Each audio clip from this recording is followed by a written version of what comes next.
नमस्कार दोस्तों, मैं अर्जुन आपका स्वागत करता हूँ स्टे बाय अर्जुन के यूट्यूब चैनल में। तो दोस्तों, आज की हमारी क्लास है जैन धर्म के बारे में। जो है दोस्तों, आज की हमारी तीसरी क्लास है। तो दोस्तों, वीडियो को अंत तक जरूर देखना ताकि सभी क्वेश्चन जो है आपको आसानी से याद हो जाएं। साथ ही दोस्तों, अगर आप हमारे चैनल पर पहली बार आएँ तो हमारे चैनल को भी सब्सक्राइब कर लीजिएगा, साथ ही बेल आइकन को प्रेस कर लीजिएगा ताकि हमारे आने वाली वीडियो का नोटिफिकेशन जो है आप तक पहुँचता रहे। चलिए दोस्तों, वीडियो को स्टार्ट करते हैं। यानी आज की क्लास में हम जानने वाले हैं जैन धर्म के बारे में। हेडिंग डाल लेते हैं यहाँ पे, जैन धर्म की तीसरी क्लास।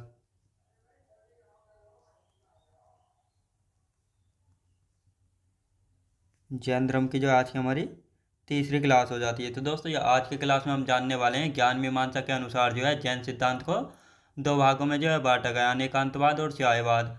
अनेकांतवाद में कहा गया है प्रत्येक जीव या वस्तु के जो है अनेक गुण होते हैं, और स्यायवाद में कहा गया है अनेक गुणों को जो है केवल केवलिन ही जान सकते हैं। केवलिन यानी जो आत्मा और शरीर के अंतर को जान सकता है, और ये जो है केवलिन कहा जाता है जो ज्ञान की प्राप्ति कर चुके हों। कौन दोस्तों? जो ज्ञान की प्राप्ति कर चुके हों, केवल वही जो है अनेक गुणों को जान सकते हैं। और साथ ही दोस्तों, नास्तिक और आस्तिक की यदि बात की जाए तो नास्तिक और आस्तिक क्या होता है ये आपको आज मैं बताता हूँ। यानी जो वेदों को अप्रमाणित मानते हैं उनको नास्तिक कहा जाता है, जैसे बौद्ध धर्म, जैन धर्म और आजीवक संप्रदाय, जिसके संस्थापक यानी फाउंडर है मकली पुत्र गोशाल। तो दोस्तों, ये सभी जो है जैन वेदों को अप्रमाणित मानते हैं और वेदों में विश्वास नहीं करते हैं, तो इसलिए इनको जो है नास्तिक कहा जाता है। और आस्तिक की यदि बात की जाए, जो वेदों को प्रमाणित मानते हैं और जो वेदों में विश्वास करते हैं उनको आस्तिक कहा जाता है, जैसे सनातन धर्म। तो दोस्तों, सनातन धर्म जो है वेदों को प्रमाणित मानता है और साथ ही उनमें विश्वास करता है, इसलिए ये आस्तिक है। याद रखेंगे। तो अब दोस्तों, इनको यहाँ पे हम लिख लेते हैं, हेडिंग डालेंगे जैन सिद्धांत।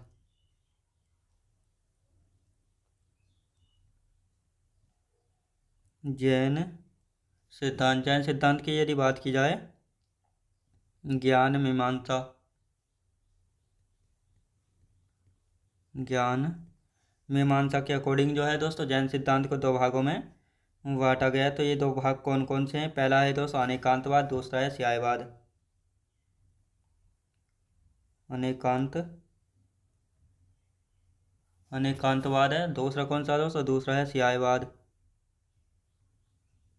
अब यहाँ पे बात करते हैं अनेकांतवाद और स्यायवाद में क्या फ़र्क है। अनेकांतवाद में कहा गया है प्रत्येक जीव या वस्तु के अनेक गुण होते हैं। प्रत्येक जीव या वस्तु के अनेक गुण होते हैं,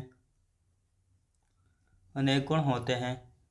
और स्यायवाद में कहा गया है अनेक गुणों को केवल केवलिन ही जान सकते हैं। अनेक गुणों को केवल केवलिन ही जान सकते हैं। अभी दोस्तों, केवलिन कौन थे? जो ज्ञान की प्राप्ति कर चुके हैं, जो ज्ञान की प्राप्ति कर चुके हैं तो उनको केवलिन कहा जाता है। जैसे महावीर स्वामी को जब ज्ञान की प्राप्ति हुई थी तो उनको केवलिन, निर्ग्रंथ व जिन जो है कहा गया था। तो इसी प्रकार दोस्तों, अब यहाँ पे हम देखते हैं आस्तिक और नास्तिक। नास्तिक और आस्तिक, नास्तिक और आस्तिक में क्या फ़र्क है तो यहाँ पे हम देखने वाले हैं। तो दोस्तों, सबसे पहले हम बात करते हैं यहाँ पे नास्तिक और आस्तिक में क्या फ़र्क है। यानी जो वेदों को प्रमाणित मानते, लिखेंगे जो वेदों को अप्रमाणित मानते हैं उनको नास्तिक कहा जाता है। उनको जो है नास्तिक कहा जाता है। जैसे जैसे जैन धर्म,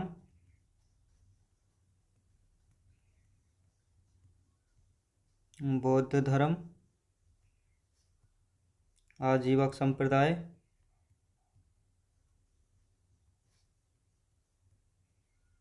आजीवक संप्रदाय और संस्थापक कौन थे दोस्तों आजीवक संप्रदाय के? मकलीपुत्र घोषाल। मकलीपुत्र घोषाल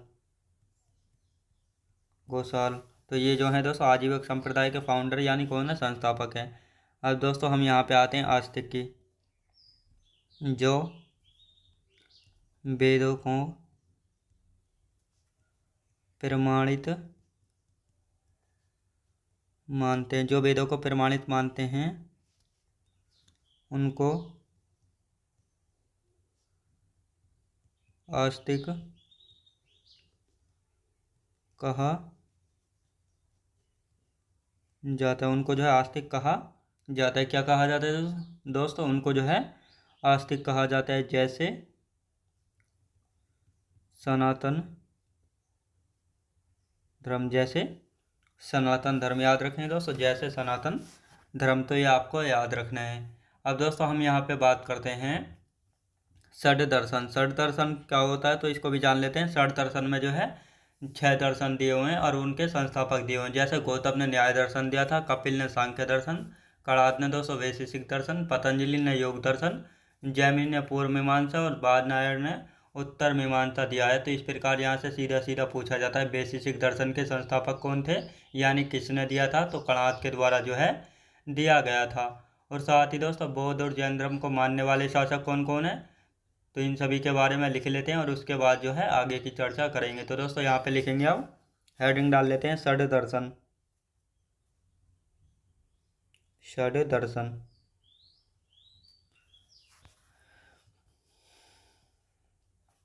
षड दर्शन यहाँ पे हमने हेडिंग डाल लेते हैं। अब देखते हैं दोस्तों यहाँ पे गौतम,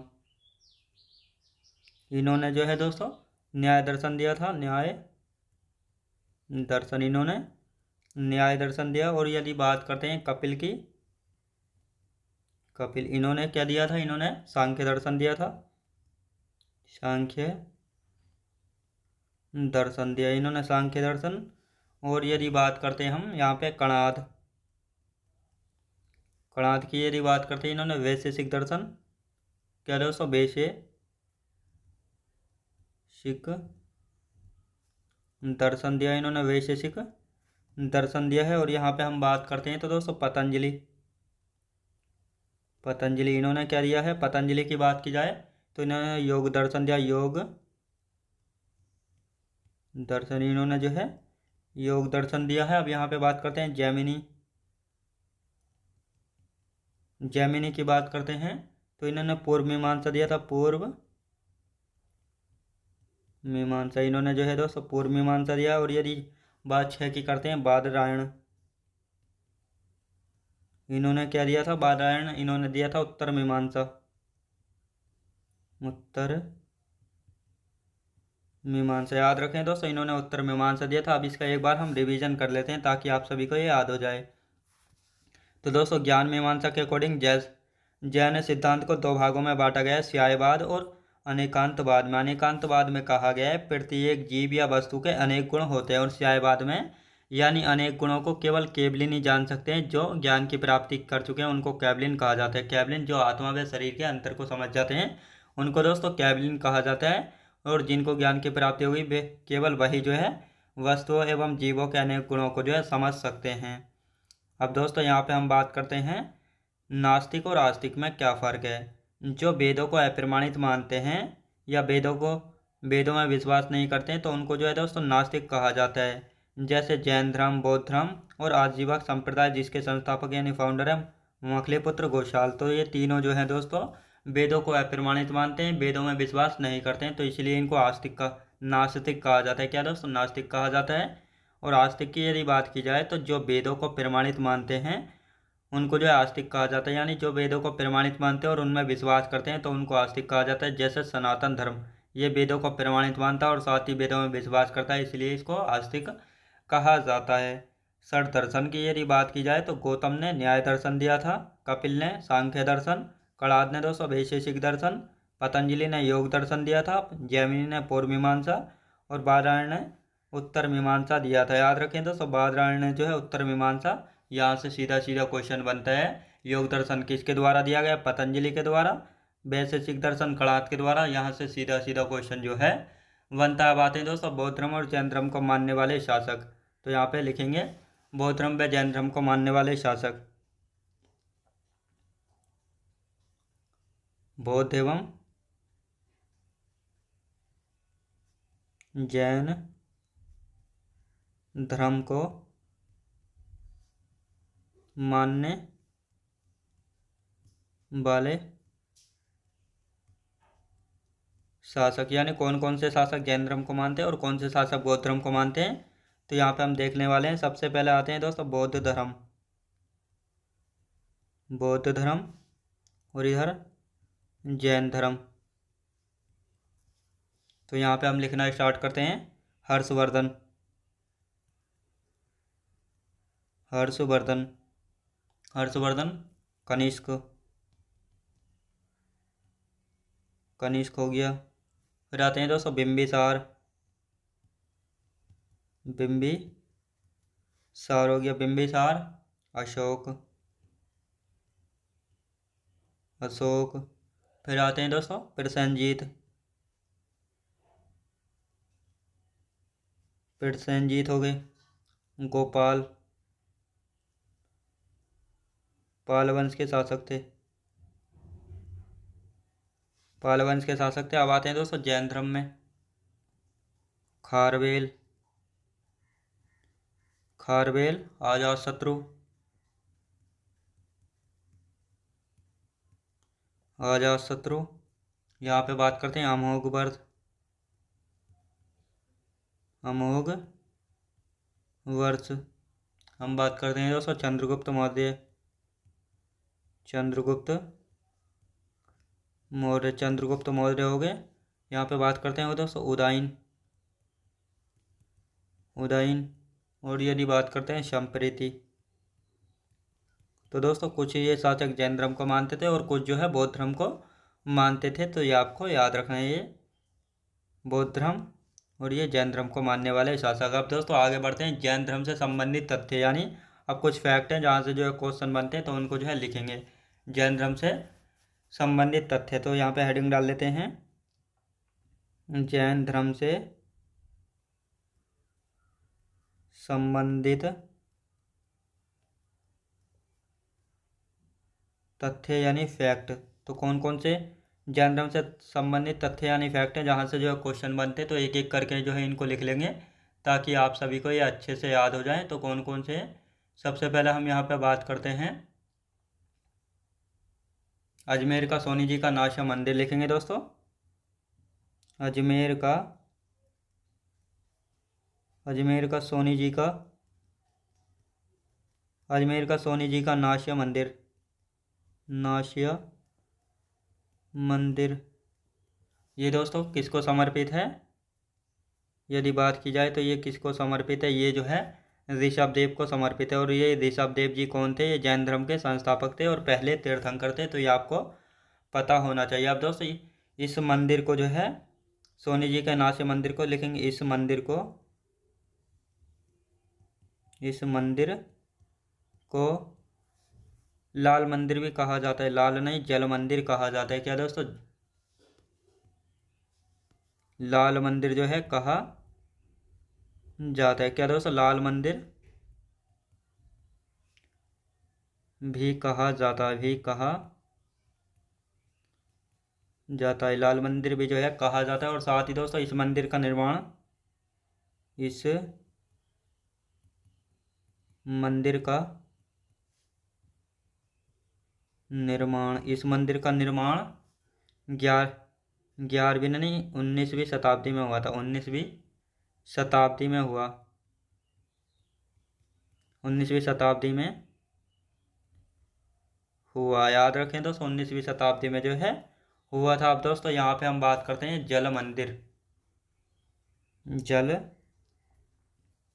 मंदिर। जल मंदिर की यदि बात की जाए तो ये जैन धर्म से संबंधित है, जैन धर्म से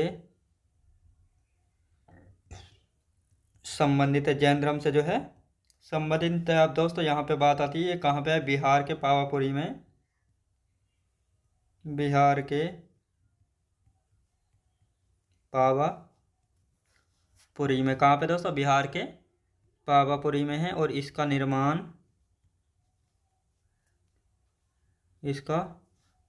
महावीर स्वामी के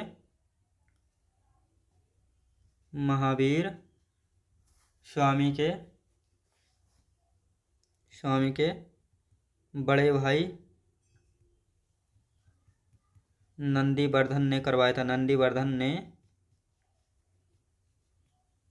था। याद रखें दोस्तों, इसका निर्माण जो है महावीर स्वामी के बड़े भाई नंदीवर्धन ने जो है करवाया था। और साथ ही दोस्तों बिहार के पावापुरी में जो है दिवाली के दिन किसकी मृत्यु हुई थी? तो ये किसकी मृत्यु हुई थी? यहाँ पे महावीर स्वामी जी की मृत्यु जो है हुई थी। और ये मंदिर इन्हीं को समर्पित है। अब दोस्तों यहाँ पे आते हैं पालीताना मंदिर। पालीताना मंदिर की यदि बात की जाए तो ये भी जो है जैन धर्म से समर्पित है। और इसके निर्माण की यदि बात की जाए, पालीताना मंदिर की निर्माण कब हुआ था? तो 11वीं शताब्दी में। 11वीं शताब्दी में जो है इसका निर्माण हुआ था। और इसका निर्माण किसने करवाया था दोस्तों? निर्माण की यदि बात की जाए जैन संरक्षक कुमार सोलंकी द्वारा शत्रुंजय पहाड़ी गुजरात में। जैन संरक्षक कुमार सोलंकी ने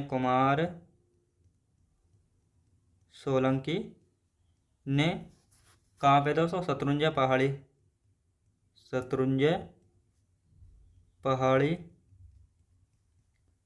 गुजरात में। याद रखें दोस्तों, शत्रुंजय पहाड़ी कहाँ पे पड़ती है? गुजरात में पड़ती हैं। और यहीं पर ये बनवाया गया था। अब दोस्तों तीर्थंकर की यदि बात करते हैं, तीर्थंकर क्या होता है? यानी हमने जैन धर्म में पढ़ा है 24 तीर्थंकरों के बारे में। तीर्थंकर होता है क्या है? तो धर्म का रक्षक या आध्यात्मिक शिक्षक होता है जो मोक्ष या मुक्ति का मार्ग बताता है। तो लिखेंगे दोस्तों धर्म का रक्षक या आध्यात्मिक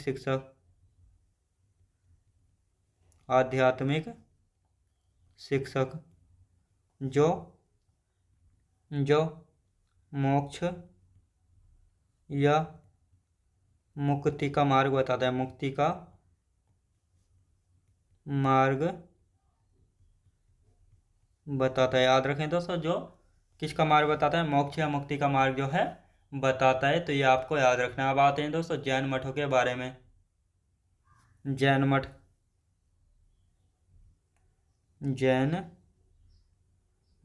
मठ की यदि बात की जाए तो इनको क्या कहा जाता है दोस्तों? वशाधीश कहा जाता है। यानी वशाधीश दोस्तों जहाँ पर जो है ये जैन मठ रुका करते थे तो उनको क्या कहा गया? वशाधीश जो है कहा गया। अब आते हैं दोस्तों सेकंड जैन संगीति किसके समय हुई थी? भानुगुप्त के शासनकाल में हुई थी। दूसरी जैन संगीति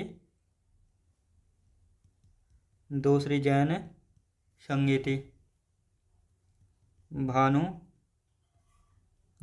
के शासन काल में हुई। याद रखें दोस्तों, किसके शासन काल में हुई थी? भानुगुप्त के शासन काल में हुई थी। अब आते हैं दोस्तों महावीर स्वामी को पवित्र व्यक्ति माना जाता है क्योंकि इन्होंने जो है जैन धर्म को उसका वर्तमान स्वरूप प्रदान किया था। महावीर स्वामी को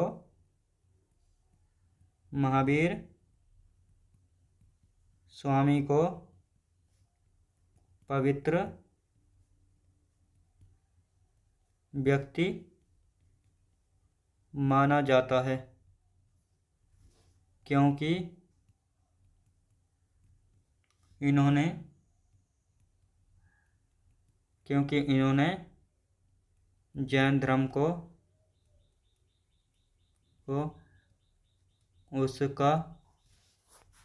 माना जाता है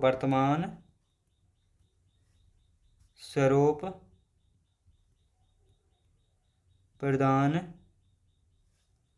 धर्म को उसका वर्तमान स्वरूप प्रदान किया। तो ये आपको याद रखना है यहाँ पे। अब दोस्तों ये हमारा टॉपिक जो है कंप्लीट हो चुका है जैन धर्म का। बस इसका एक बार रिवीजन कर लेते हैं यहाँ पे। और उसके बाद जो है दोस्तों हम मगध साम्राज्य के बारे में जो है पढ़ेंगे। किसके बारे में? मगध साम्राज्य के बारे में जो है पढ़ेंगे और फिर अच्छे से आगे इसकी बात करेंगे।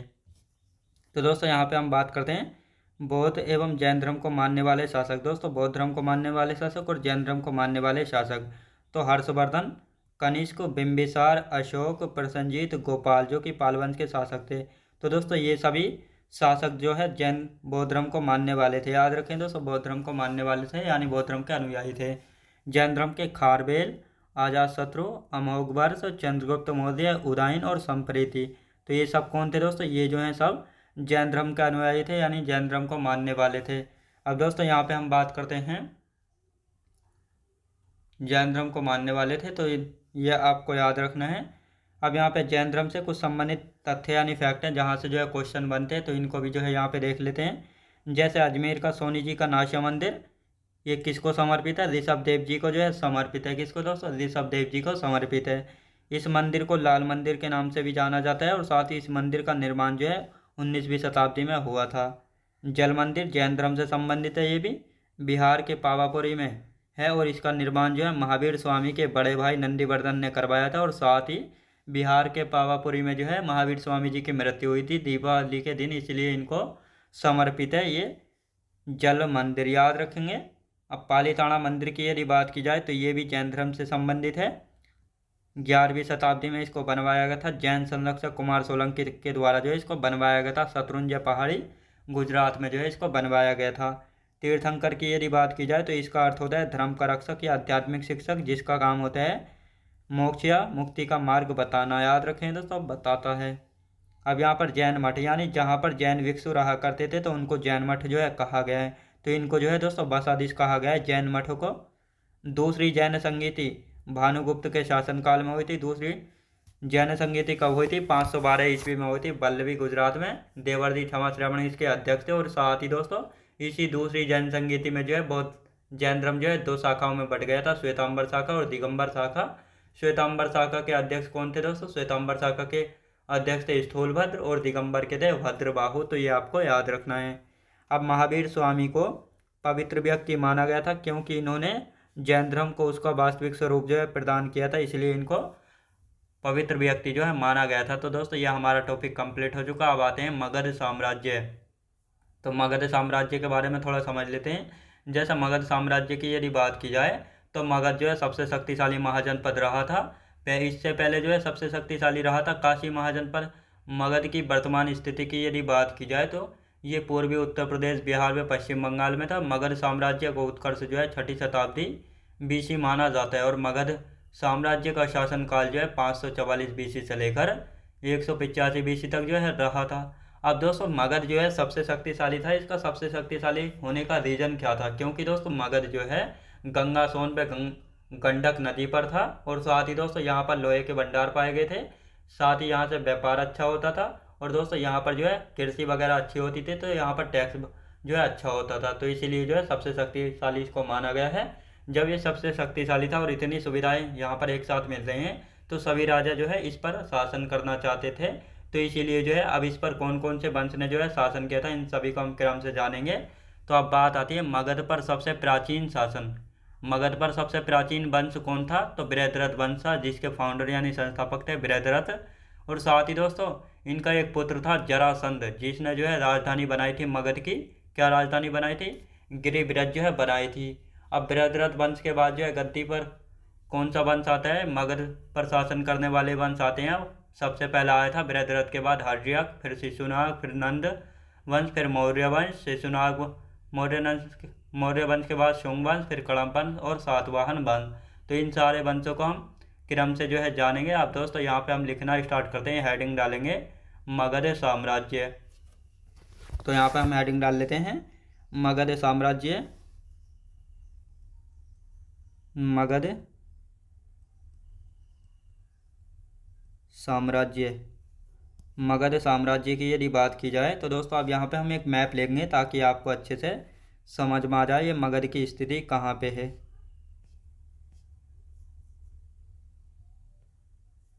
तो ये रहा दोस्तों हमारा मैप आ चुका है। अब ये आपको अच्छे से इसमें दोस्तों दिखाई दे रहा होगा। ये रहा दोस्तों मगध, ये है मगध। इसको जो है सबसे शक्तिशाली महाजनपद जो है माना गया है। तो लिखेंगे यहाँ को एक एक पॉइंट लिखना शुरू करते हैं। मगध को सबसे शक्तिशाली शक्तिशाली महाजनपद जनपद रहा है। याद रखेंगे दोस्तों, रहा है। लेकिन मगध से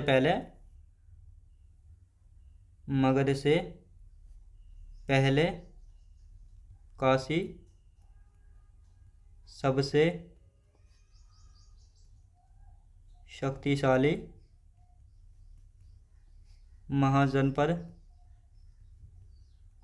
जनपद रहा था। तो ये आपको याद रखना। अब दोस्तों यहाँ पे बात आती है मगध की वर्तमान स्थिति कहाँ पे है।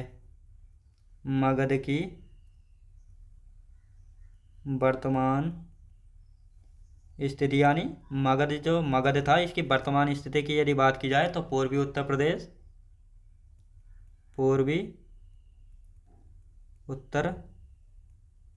प्रदेश, बिहार और पश्चिम बंगाल। तो यहाँ पर जो है वर्तमान में मगध की स्थिति है। तो ये आपको याद रखना है। अब दोस्तों यहाँ पे बात आती है मगध की वर्तमान स्थिति हो गई। अब आते हैं मगध साम्राज्य का उत्कर्ष जो है कब का माना जाता है। 6ठी शताब्दी BC में जो है माना जाता है। मगध साम्राज्य का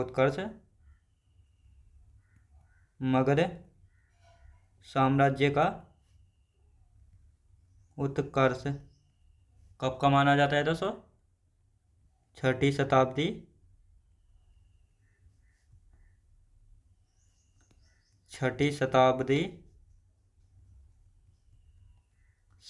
BC माना जाता है। याद रखेंगे। अब दोस्तों यहाँ पे बात करते हैं मगध साम्राज्य का शासनकाल कब से कब तक रहा था। मगध साम्राज्य का शासन काल कब से कब तक 544 BC से लेकर कब तक रहा था। 185 BC तक। कब तक दोस्तों। 185 BC तक जो है रहा था। तो ये आपको याद रखना। अब दोस्तों यहाँ पे हम बात करते हैं मगध पर सबसे प्राचीन वंश। मगध पर सबसे प्राचीन वंश, मगध पर जो है सबसे प्राचीन वंश कौन सा था। बृहद्रथ वंश था। लिखेंगे